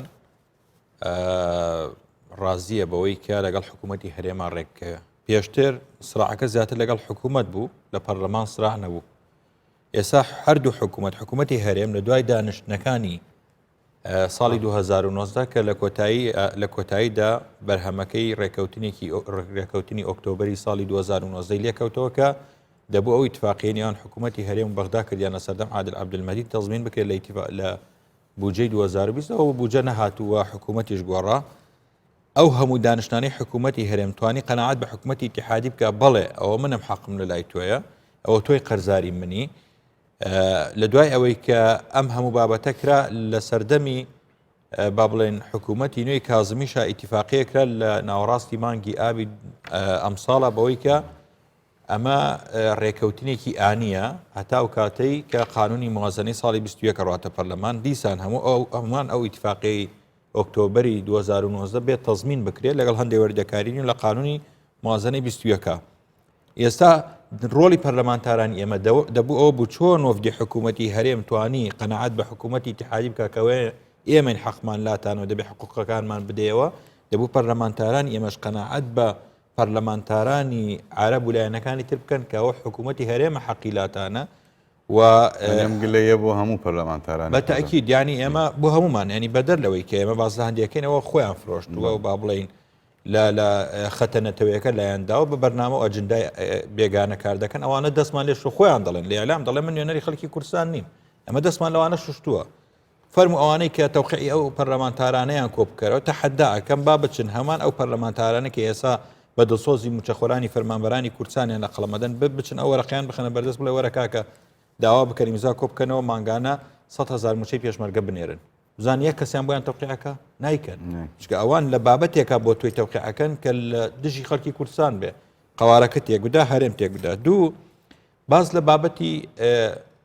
عەقڵیەتی دیکتاتۆریەت و عەقڵیەت بەرەو مەرکەزیەت ئەوەی کە شیعە ئێسا لەسەری ئەڕوات هەمان ئەو عەقڵیەتەی کە پێش 2003 سونە حکمی پێدەکرد ئەوان ناوچە سونیەکانیان تەسلیم بە داعش کرد هێکێ لە ئەو هەدەفانەی لە پشتی تەسلیمکردنی ناوچە سونیەکان بە داعش لە سەردەمی مالیکی ئەوە بوو کە سونە لە چەند خەتەواتێکە بەم دوایە گەیشتە قەناعەتەوەی کە جارێتر ناتوانێت حکمی عێراقی ئەغلبیە شیعە بکە بە پرۆسی دیموکراتی داوای بە هەرێمبوونەکە داوای بە هەرێمبوون تۆقیعکردنی ئیمزا بە پێی مادە 119 لە دەستوری عێراقی لەلایەن ئەنجومەنی پارێزگا و پارێزگای تکریت ڕەوانەی پەرلەمانکە ڕەت کرایەوە بەسرا ئەو هەنگاوینا دیالە و هەنگاوینا ئەوان نیان دەتوانی بە هیچ شوێ بتوان بگەن ناوچە سنوورەکان ئەگەر ڕێکارێک نەدۆزنەوە کە تەسلیمی داعشیان کرد بە بیانووی داعش ئێستا حەشت لە هەموو ئەو پارێزگایانە هەیە کە ئەوانە پلانەکە لە سەردەمی مالکی تەواو نەبوو یعنی زۆر کەس پێی وایە تەنها لە سەردەمی مالکی ناوچە سونەکان تەسلیم کرا نەخێر ئەنبار لە سەردەمی عەبادی تەسلیم کرا دەبوو هەموو پارێزگا سونیەکان تەسلیم بکرێت لە سەردەمی هاتنی عەبادی ئەنبار مایەوە ئەنباریش مەزدەری قەراری سونەیە بەنسبەت عێراقەوە بۆ هەرێم بوون بۆ ئەوەی کە داوای استحقاقی خۆیان بکەن لە سەردەمی عەبادیە ئینسحابیان کرد قەتەعات لە جارانیان و سێگۆشەی سونیە سەرجۆگرافیەک نەما لە سەردەمی عەبادیە سونە ئەو ناوچەیە تەسلیم کرا بۆیە من پێم وایە لە لای خۆمان وەکو هەرێمی کوردستان چی بکەین ئەمە بکەینە دەرفەتێک ئەوەی کە ئێستا حکوومەتی عێراق داوا لە ئێمە ئەوەی کە لە ئەو سیاسەتەی حکوومەتی عێراق لە بەرامبەر ئێمە بەکاری دێنە ئێمە بین بە قانونی لەگەڵا بیکەین ڕاستە بۆ قۆناغێک ڕەنگە زەرەرمان بێ ئەوەی کە ئێمە داوامەند دەکرد ئابووری سەربەخۆیە گریمان ئامانجەکانی ڕیفراندۆم سەری گرد و بووینە دەوڵەت خۆ ئەوەیە کە ئێستا حکوومەتی عێراق لەگەڵ ئێمە تەعامل دەکات دەڵێ نەوتی خۆت بفرۆشە ئیراداتی خۆت بۆ خۆت موچەی خۆت بدە ئێمە ئەگەر بێت ئەمە بکەینە قانون و بێن دەستکاریەکی وارداتی داخلی خۆمان بکەین ئیراداتی داخلی خۆمان بکەین لە مەنافزی حدودی و دەستکاری سیستەمی نەوتی خۆمان و ئیراداتی نەوتیمان بکەین ئەمە سربەخۆی نەوتیە هەنگاوێکە بۆ سربەخۆی یەکجاری کوردستان فەرمو عێراق تۆ ئەگەر هەر نام دێکتە فەرمو ئەمەم لەگەڵا بە یاسا بکە من ڕازیم بەوەی حکومەتی عێراق بە یاسا بڵێ هەموو شتێ بۆ خۆت هیچ نادەمێ هیچم مەدەیە تەنها لە سیادیەکە حەقم بدێ ئەمەی تر ڕێگام دە بە قانون من خۆم ئیش خۆم کەمە کاتە دەمێنێتەوە حکوومەتی هەرێم چۆن توانێت نێو ماڵی خۆی کۆ بکاتەوە ئیراداتی خۆی کۆ بکاتەوە ڕاتبێکی مانگانەی 180 بدا زۆر لەوە باشتر و شەریفانەترەکە بەو شێوەیە حکوومەتی عێراق مانگانە بەو ڕەزالەتە خەڵکی ئێمە ڕاتبی خەڵکی ئێمە بدا دروستە دکتۆر ویست باسی بودجەی 2021 کورت چی بکە لەوێ یەکەم شت ئێمە دەبێت بۆ 2021 زۆری عێراقەت بە عێراق تەوانەمەش باسەوە دەکەین دەبێت بیرلەوە بکەینەوە ئەوەی بەناوی نەفەقاتی سیادیە دەبێت بەڕاستی نەفەقاتی سیادی هەرچی پێمان دەکرێتن لە گفتوگۆی مەنطقیانە و لۆجیکیانە و داراییانە و ئەو جا دواترە یاساییانە بێتن کە تەنها نەفەقاتی سیادی ئەو نەفەقاتانە بێت کە سیادین بەڕاستی بە هەموو منتەقەی دەبێ هەوڵدەن ئەو قوانێ قەرز و لێکەوتەکانی قەرزە سەلاب بن چۆن دەکرێت ئەوە گفتوگۆی دەوێت دووەمیان بین ئێمە پشتی هەرێمی کوردستان کە ئێستا ئاخرش 12.67 بەجێرەی ئاخر ڕووماڵی وەزارەت پلاندانان کە نزیکەی 13.9 نزیک 100 هەرچ نەبێت لە قۆناغە بێتەوە ئەوەن دەرێ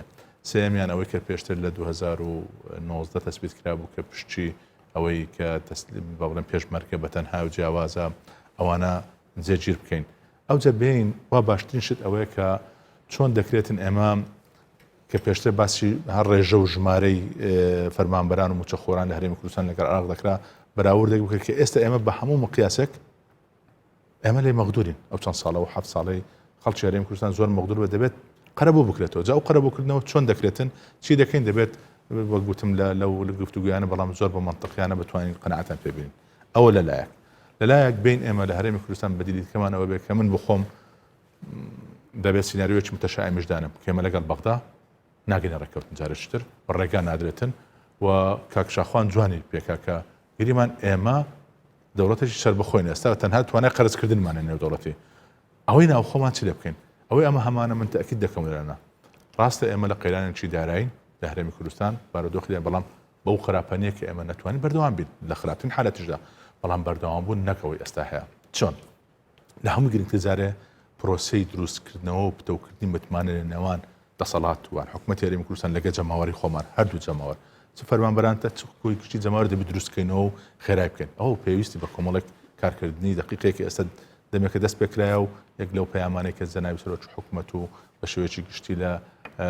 هەمە چەشنکردنی سەرچاوەکانی داهات و ڕووکردن بەرەو کشت و کاڵ و گەشتیاری و ئەوان لەلایەکدا ئەوە لە ڕووی ئابوووریەوە ئەوانە گرنگە کە ئێمە لێرە بەولاوە کە بۆ دەرم ئەوە باز دەکەم هەلی کار بۆ گەنجەکان چکە ئێمە لە ڕوانگەی من هەموو جارە باسەوە دەکەین ئەگەر جارێک موچە گرنگ بێتن 4 جار بەقەت ئەو گرنگە کە تۆ بارودۆخی ئابووری هەبێتن چکە گەنجە نوێیەکە ئێمە لە 2004 تا ئێستا ئەو گەنجانێک کە تەخەڕوجیان کردیە کە هەلی کاریان کا دەرفەتیان چمان بۆ دەکەین لە پاڵ ئەوەدا پرۆسەکانی چاکسازی خۆمان ڕاستە ئێمە دەستان پێ کردیە ڕاستە راپۆرتی 3 مانگە تەقدیم کرا و کاری باش کرایە بەڵام تاکید لەسەوە دەکەمەوە چاکسازی بێ ئازار نییە بە تایبەتی لە هەرێمی کوردستان ئێمە ئیرادەیەکی بەهێز هەیە و ئیسرارێک هەیە بەڵام ئەو ئیرادە و ئیسرارە بەڕاستی دەبێت زۆر گەورەتر هەیە دەبێت سنووریەکان ئەو زەمن دەبێت یەک شت بڵێن لێراندا واقعێکی سیاسی هەیە ئەمە ناتوانین بشارێنەوەی زیاتر کە لەوانەیە بەشێک لە هەرێمی کوردستان پابەند نەبێت پێیان خۆشە وەڵاهی کۆمەڵێک داتای دروستمان هەیە چوە ئێستا مەگە سەیری داهاتەکانی گومرجی بکەین بۆ معلوماتی جەنابتان زیاتر لە 100 دەتوانین بڵێن تا 170 کۆی گشتی خاڵە سنووریەکان ئەو خاڵە لە دوو خاڵە سنووری لە هەرێمی کوردستان ئەویتر هەمووی ستاسی تشکیل ناکە گەرچی لەوانەیە بوتە جێگای ئایبیەکی زۆریش لەسەر ئێمە کە لەگەڵ بەغدا لەگەڵ بەتایبەتی عەرەبەکان قسە دەکەین دەڵێن مەنافزە حدودەکان ئەوەتان کۆنتڕۆل لەسەر نێمە دەڵێن یەک یان دوانە بۆ یەکیشیان بە عیلمی بەغدایە وەک پاداشتی هەندێک خەڵکە کە لە 16 ئۆکتۆبر تا ئێستاش بەردەوامە هەندێک خەڵک تێیدا شت دەکەن بەڵام بۆ زەبط و ڕەبوت سیرکەن ئەوانەی تر کە لەژێر کۆنتڕۆلی تەواوی حکوومەتی هەرێمی کوردستانە چەند بە سیستماتیک بە ئەلکترۆنی هەمووی تهدید کرایە و کارەکان زۆر بەخێرا ئەنجام دەدرێتن من دەمەوێت لێرە یەک دەرفەت وەگرم کە دەڵم ئەوە دروست بکەین و سەرچاوەکانی داهاتی حکوومەتی هەرێمی کوردستان هەمە چەشم بکەین کەەوە بەرنامەکانی حکوومەتە هەڵە تێگەیشتنێکی هەموو جارەیە ئەوەنی ئەمە بێن ڕاستە و خۆ ڕسومات و باز لەسەر خەڵک زیادکەین زۆرترین پارەوەەر بگرین دکتۆر یاساییە هەموو عقودەکانی نێوان حکوومەت و هاوڵاتیان و خەڵک ئێدعانە حکوومەت چ بێت حکوومەت دەبێت خەڵک دەبێت پابەند بێت ملکەچی ئەوە جائز نییەمە لە کاتی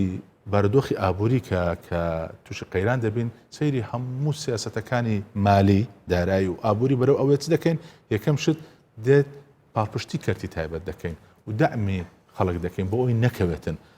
پاڵپشتی با بڵێن دامەزراوە داراییەکان دەکەین کە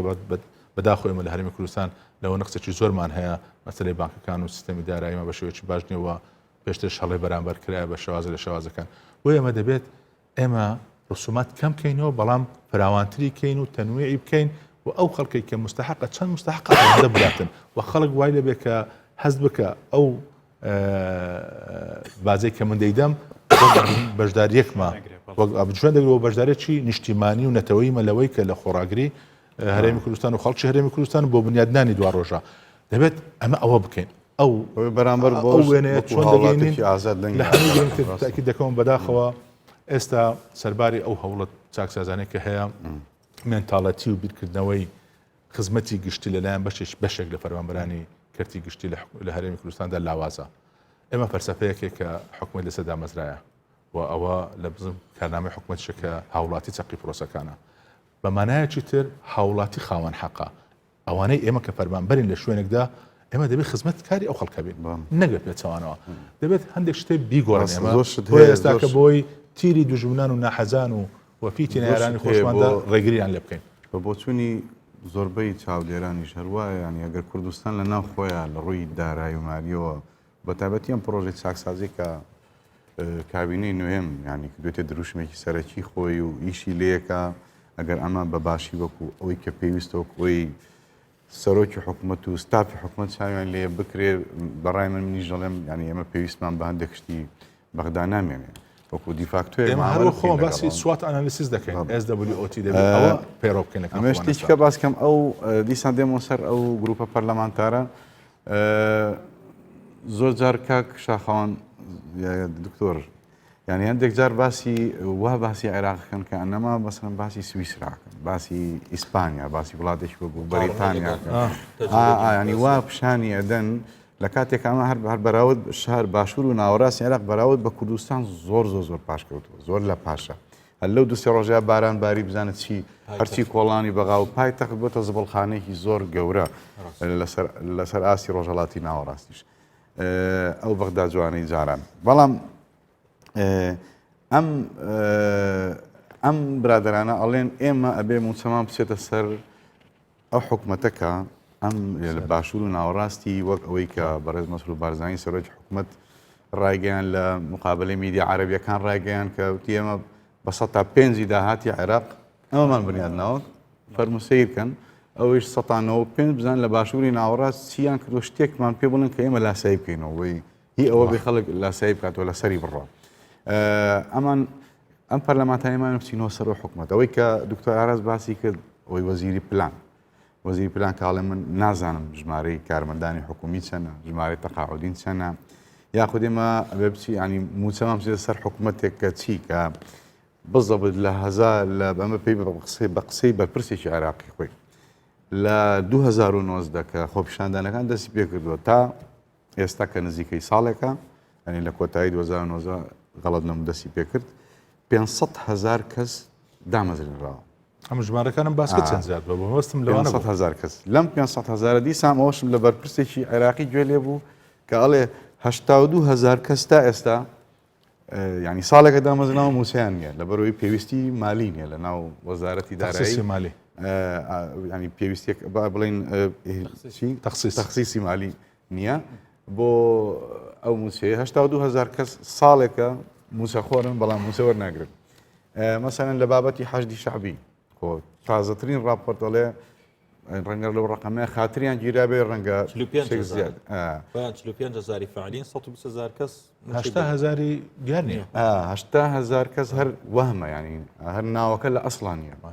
مەسەلەن دوێنێ و پێرێ لە هەڵانم لە بەڕێوەبەرایەتی گشتی خانەنشینی بەغدا بوو میشە ناوی ئەعلامی عێراقی خوێنەوە کە باندێکیان گرتووە چەند ساڵە 30 ملیار دینار هەموو مانگێک لەناو ئەو دایرێ بە ئەو گروپە مۆزەفا بێ بەس ناوی وەهمیان دروست کردو و نازنامەی خانەنشینیان دروست کرد. وەڵا ئەوە باس بکە کاکبەر هەم با باشتر بێتن ئاخر راپۆرتی بانکی نێودەوڵەتی و وەزارەتی پلاندانانی عێراق و خودی وەزارەتی مالی لە وەرەقەی ئەوەی کە ناومانە وەرەقەی 1000 ملیار کۆمەڵێک شتی خستە بەربەر چاو کە باسی هەندێک مؤشیراتی مالی و اقتصادی عێراق دەکاتن لە 2021 و 22 پێی دەگاتن بە هەموو لێکدانەوەکان عێراق بەو ئاراستەیە بەردەوام بێتن ساڵی 2021 کۆتا ساڵی دەبێت دواتر تووشی یاری مالی دەبێت بۆ ڕەبوتکردن لەگەڵ ئەو ئێستا خواستەی کە هەندێک دەیانەوێت تۆ ڕەبتی کام عێراقکەن. عێراق بۆتە نمونەی خراپی هەندێک لە سیاسیەکان کە سیاسیەکانی ئەوروپاش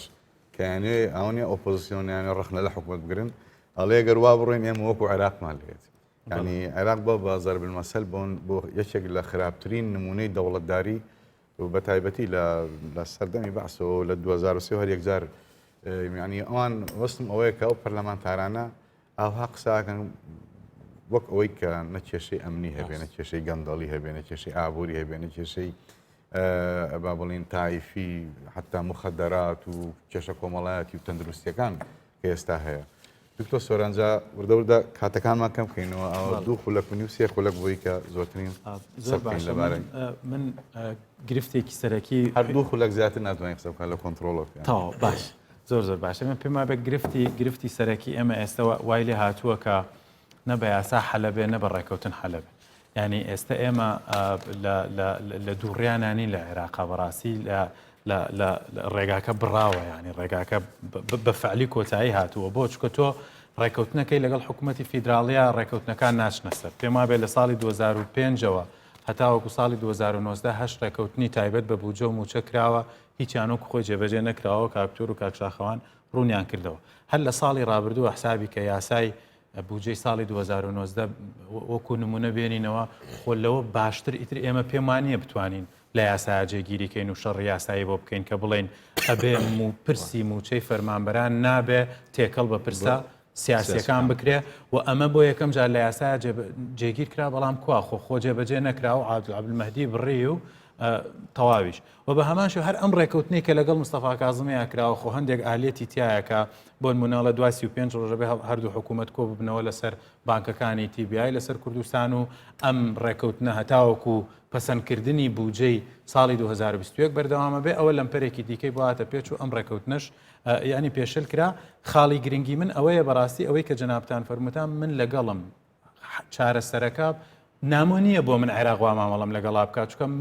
هیچ کات ئەو منی بە چاوی یار تەماشا نەکردووە، هیچ کات ئێمەش ئەومان بەڕاستی وەکو وڵات تەماشا نەکردووە و ڕەنگە فاکتەرەکە لێەوە سەری هەڵدابێ کە ئەو ئاوا مامەڵت لەگەڵاکە کەواتە چارەسەرەکە لە خودی خۆمانە بەو هەنگاواناکرێت کە لە خۆمانەوە دەست پێ بکەین. ئێمە ئەم سێمانەش بەڕێ بکەین ئەم گرفتانەی کە ئیستا هەندێنەوە پێشمان ئەگەر چاکسازیەکە و دەستکاریکردن و خۆگلێرکردنەوەکە لە ناو خۆمانەوە نەبێ من پێم وایە وەکو ئەو دراوسێن کە چاوەڕێ ئێمە لە هەولێرەڵێن تێکوشین بە تەمای جیرانان وشکە.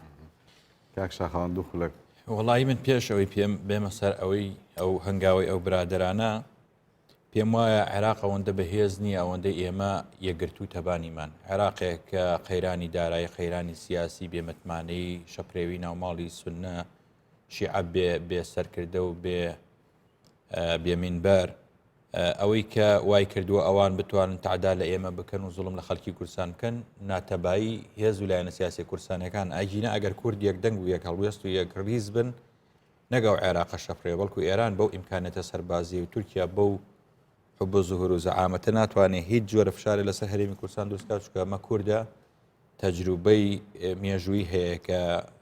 خەڵکێکی ئازاین خەڵکێکی قارەمانین ئەوەی کە هەمیشە زەربەی لە خەڵکی کوردستان لە بەرژەوەندەکانی دا ئەو ناتەبایی و ئەو هەوڵانەی نێران بووە بۆ کڕینی هەندێک لە خەڵکی ئێمە. دێمە سەر ئەوەی کە دوێنێ شەو تەلەفۆنم لەگەڵ یەکێک لەو بەڕێزانە کە ئێستا ڕەنگە گوێی لێبێ تەلەفۆنێکم لەگەڵ کرد گوتم ئیمزاد لەسەر ئەو پرۆژە کردووە کە لە خولی سێش ئەندام پەرلەمان بوو ئێستاش ئیمزای کردووە. وتم تۆ نازانی ئەوە ناقانونیەتی بەڵێ. گوتم ئەی نازانی ئەوە سەر ناگرێتی بەڵێ ئەویش زانم. وتم ئەی چۆن شتیوات کرد چۆن تەوقع لەسەر شتیوا کردی کاکشاخەوان بە خودای دەزانم پرۆژەکە ناکرێت دەزانم تەبعاتی مالی هەیە بە پێی قانون هەر شتێ تەبعاتی مالی هەبێ ناتوانێت تو بەبێ حکوومەت دەبێت لە حکوومەتەوە بێ دەزانم نادەستوریە لە بەرەوەی قواری دەستوری هەرێمی کوردستان تهدید کراوێتم چۆن ئیمزات کردی وەڵاهی بیئەیەکی وایان دروست کردووە پێیان گوتین بە سەراح دەگە ئیمزای نەکە ئێمە لە فەیسبوک ڵاوێکین وڵین فڵان ئەندام پەرلەمان ئەوەی نەکرێت گیناوەتی بە هەموو قەناعەتم دەزانم ناقانونیە و دەیزانم یەک فلس بۆ فەرمانبەرانی کوردستان ناچی ئەمە مەترسیە تۆ یاری بە مەشاعری فەرمانبەرانی کوردستان بکەی باشە سبەینی ئەم پرۆژەیە سەر ناگرێت ئەی فەرمانبەران ناپرسندیان ئێوە بۆ درۆتان لەگەڵ ئێمە کرد ئێوە بۆ ئێمەتان تەمادار کرد ئێوە بۆ ئەم هەڵای ئەعلامیەتان دروست کرد خۆمە پەتی درۆ کورتە مانگێکی ترم ئەم شتە نابێت وە لە ڕووی قانونیەوە سەر ناگرێت حکوومەتی عێراق پارە نادا ئەو کاتە جوابی ئەوان بۆ خەڵک چییە تۆ دەبێت لەگەڵ ملەتی خۆت ڕازگۆ بیت واز لە بابەتی درۆکردن و مزایدەی سیاسی بێنین بە واقعی لە خەمی کورسان بین پێم وایە ئەرکی پەرلەمانتارانی کورسان لە پەرلەمانتارانی عێراق زیاترە بێن هەموو حزب لایەنە سیاسیەکان هەوڵ بدەن پرۆژەیەک بدۆزنەوە هەم لە تەنزیمکردنی بودجەی خەڵکی کورسان پیاچنەوە بە بودجە بە موچە بە هەموو شتێک سیستەمێکی سربەخۆی ئابووری دابنن ئیتر لەسەری بڕۆ بەپێی داهاتی حکوومەتی هەرێم. دەست خۆش دکتۆر من جارشکە بەڕاست من زۆرجار هەوڵم دا خۆم دوور خەم و باسی ئەو بەڕێزە ئەو چەند کەسێک بەناو پەرلەمانتارە بکەم ئەوانەی کوردن ئەمە شەرمدام دەگرێت کە خەڵکە چوام هەبێت لە وڵاتەکەمانی نەزانێتن کە ئەو قسانێکی ئێستا دەکاتن چەند کاریگەری لەسەرمان دەبێتن و جگەل لە یاریکردن بە عاتفەی خەڵک شتکەنیە و هەموو زیاتر مەبەستی شخصین مەبەستی گشت دەنێ بەڵام ئەمە دەبێت شت بکەن لێرە بەولاوە بەڕاستی تاکی لەسەرەوە دەکەمەوە ئەوەی کە بەغدا هەمان لایەن ئەوە خێر نێ بە ئێمە دەکەن مافی خەڵکی کوردستانە بۆیە بەردەوام بوون لەگەڵ بەغدا و لە مفاوزات و بۆ بودجەی 2020 بەردەوام دەبین دەبێت بەردەوام بین و هەموو شەک وا بکەن کە ئێمە ڕێک دەکەوێتن لە پاڵ ئەوە بین ئێمە لە ناو خۆماندا تاکید دەکەین هەموو لەسەرەوە متفقین شتێک هەیە ڕقەمێک هەیە دەبێت چاکسازەکانمان بکاتە ئەو حەدەی کە هەرێمی کوردستان ماگانە نزیکەی 500 ملیۆن دلار بەشی موچەی خەڵکی ڕاستەقینەی حەقیقی بە کاملی ئستەقای خۆیان بکات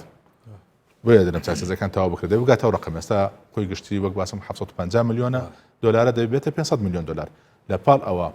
هەر چۆنێک بێ من لێم پرسی لەوان لە ڕووی داراییەوە من دەزانم دەستوری هەرێمی کوردستان توانێت قەرزت نییە و ناتوانێت وەرگری بەڵام چۆن پێشترێ لە هەندێک شتێکی ئەرجەنت بۆ لە شەڕی داعشکرایە 2 تا 3 میلیارد دلار خلالی ئەو مایە بە هەر شەوازێک بێتن حکوومەتی هەرێمی کوردستان بەدەستی بخیت بە قەرزە بە شەوازە لە شەوازەکانە چیکەیە دووبارە دەڵەمەوە لە لەوان لە ڕووی ڕوانگەی داراییەوە زۆر جایز نەبێت بەڵام بۆ ئەو بارودۆخی ئێستا وەک تەکتیکێک بێتن بۆ دەربازبوونەوە و ڕخستنەوەی ئەو موچەی کە هەیە بۆی خەڵک بدرێتن چکە لەبیر نەکەین سەرباری ئەوەی کێمە دەزانین خۆراگری خەڵکی کوردستان بەگشتی و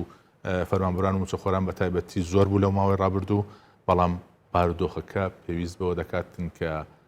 ئێمە لە حکوومەتش هەرچمان پێ دەکرێتن وەک پاداشتێک بۆ خەڵکە بیکەین ئەگەر بێت و هەندێک لادانی لە بنەمای دارایی کاتیش بێتن بۆیە ئەوەش بکرێتن بۆی ئەو بەرەبەرە هەڵبژاردنە بۆیە من چاوەڕە دەکەم کێشە بۆ بودجەی عراقی بێتە پێش ئەو یاسایەوە گوتم بەداخۆ لەوانە بەڵام لە پەرلەمان بیکەنە یاساش و دەربچێتن بۆ مزایدە سیاسەکان زیاتر بێتن و قسەی کە زیاتر بێت وە لەم پەری گەورە لە نێوان هەولێر و بەغدا کە ئێستا خەریکن لێک نزیک دەبنەوە زیاتر بکەن دەبێت ئەمە ئەو سیناریۆش وەربگرین مقابلی ئەو سیناریۆ خۆمانی بۆ ئامادە بکەین وە دڵنیاشم ئەوە دەکرێتن و قەت لێ ناگەڕێتن تارشکە خەڵکی هەرێمی کوردستان مەجبور و چاوی لە دەستی بەغدا بێت. خۆی ڕۆژی دوانزەی مان کە ئەو بڕیارە دەرچوو هەر لە دیمەنی ئەوەی بەرەبەیانی ڕۆژی دوانزەی مان کە ئەو یاسایە تێپەڕێنرا یاسای پڕکردنەوەی کورتێنانی بودجە ئەمە هەر دیمەنی پەرلەمانتارەکان کە کردیان بە چەپڵە ڕێزان و تەوقع و پیرۆزبایی لە یەکتری ئەمە ئاماژەیەکی زۆر مەترسیدارە بۆەوەی کە ئەمان دژایەتی کوردستان و دژایەتی مافە دەسوورەکانی خەڵکی کوردستانیان کردوتە یەکێک لە ئامراز و یادڕوشمەکانێکی گەورەی حساب بۆ گەیشتن لە سەرکەوتن لە هەڵبژاردنەکانی داهاتووە و ئەم پەرلەمانتارە کوردانەش ئەوانش هەر بە هەمان شێوە دژایەتی کوردستانیان کردوتە دروشم بۆیە ئاها ئیشەکەن. زۆر سپاس بۆ هەموو لایەک گفتوگۆکە زۆر چڕ و پڕ و پرزانیاری و دەست و دەمی هەموو لایەکتان خۆش بێن. بەڕێزان بەر لەوەی کۆتایی بە بەرنامەکە بێنم ئەمێ ڕووی دەم بکەمە ئەو 6 پەرلەمانتارە کوردەی بەغدا کە ئەو یادداشتیان ئیمزا کردو ئەو هەوڵە نەزۆکایان کە وەک ئەو بەڕێزانش باسییان کرد کە خۆیان باش دەزان نادەستوری و نایاسایی و بێ ئەنجامە بەڵام ئەیانەوێ موچەی خەڵکی کوردستان بژێوی قوتی ئەوان بکەنە کەرەستەیەک بۆ ئەتوانم بڵێم بۆ مزایدەی سیاسی یاخود بۆ تەنانەت دوام بڵم بۆ کوردستان فرۆشی هیوادارم ئیتر لێرە بەدواوە واز لەو هەوڵانە بێنن کوردستان خاوەن مێژوێکی دوور و درێژە لە دوای ڕوخانی دەوڵەتی مادەوە کە ئیمپراتۆریەتێکی گەورەی کوردان بوو نزیکەی 2600 ساڵە هەر ئیمپراتۆریەت هات و هەر شاهنشای بەهێز و گەورە هاتن و هاتنە سەر خاچی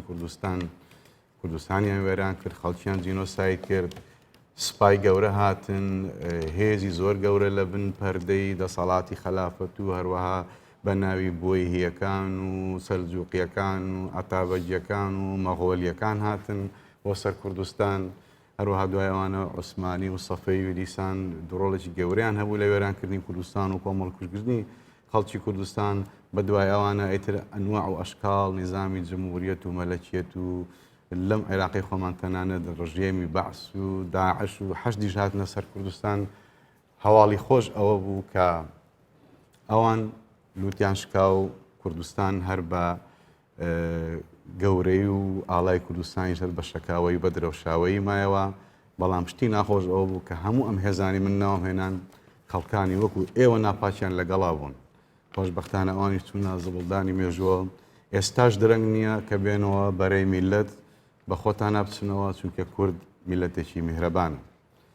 لەگەڵ ڕێزی زۆرم بۆ بینەرانی خۆشەویست تا ئاڵلقەیەکی تر خواتان لەگەڵ و بە خواتان ئەسپێرم.